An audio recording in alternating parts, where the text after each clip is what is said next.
বন্ধুরা, আজকে নিয়ে এলাম নুডলস রেসিপি। চুলাতে পানি বসিয়ে দিলাম। পানি ফুটলে একটু তেল আর একটু লবণ দিয়ে দেব। তারপর নুডলসগুলো দিয়ে দেব। এখানে দিয়ে 2-3 মিনিট একটু সিদ্ধ করে নেব। 2 মিনিট সিদ্ধ করে নেব। সিদ্ধ করা হয়ে গেলে এখন একটি জারে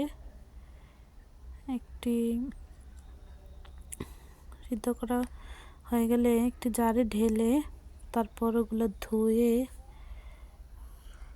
নিয়ে আসবো।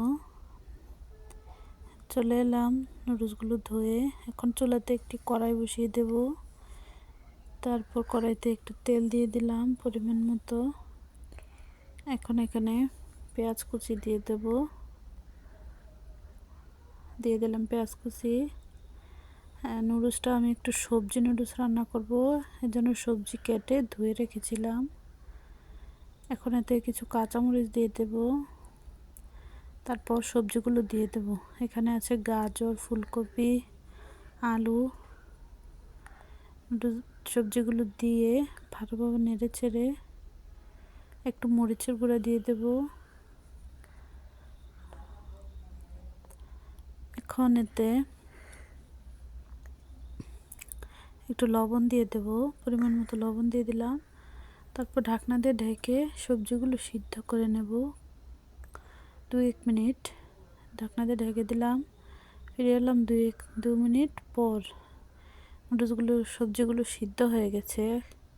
এরপর যে এখানে একটু সয়া সস অ্যাড করে দিব, এতে সুন্দর একটা ফ্লেভার আসবে। দিয়ে দিলাম সয়া সস।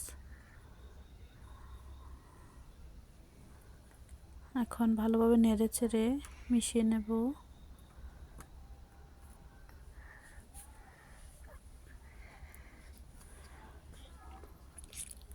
এখন আমি এতে ডিম অ্যাড করব, এর জন্য কড়াইয়ের এক পাশে সবজিগুলো নিয়ে নিলাম, আর একটু তেল দিয়ে দিলাম। এখন এতে ডিমটা দিয়ে দেব। ডিমটা আলাদাও ভেজে দেওয়া যায়, আমার হাতে সময় ছিল না, এজন্য এভাবে ভেজে নিলাম। ডিমটা দিয়ে দিলাম। তারপর এখানে একটু লবণ দিয়ে দেব। দিয়ে দিলাম একটু লবণ। এখন নেড়ে চেড়ে ডিমটা ভেজে নিব।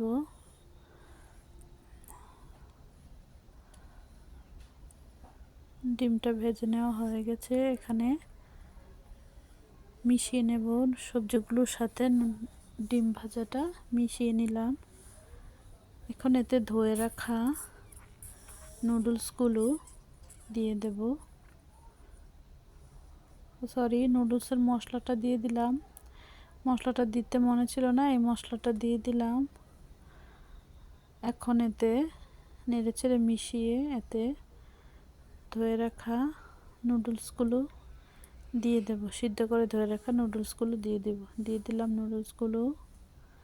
এখন ভালোভাবে নেড়েচেড়ে মিশিয়ে নিলে তৈরি হয়ে যাবে মজাদার সবজি নুডলস।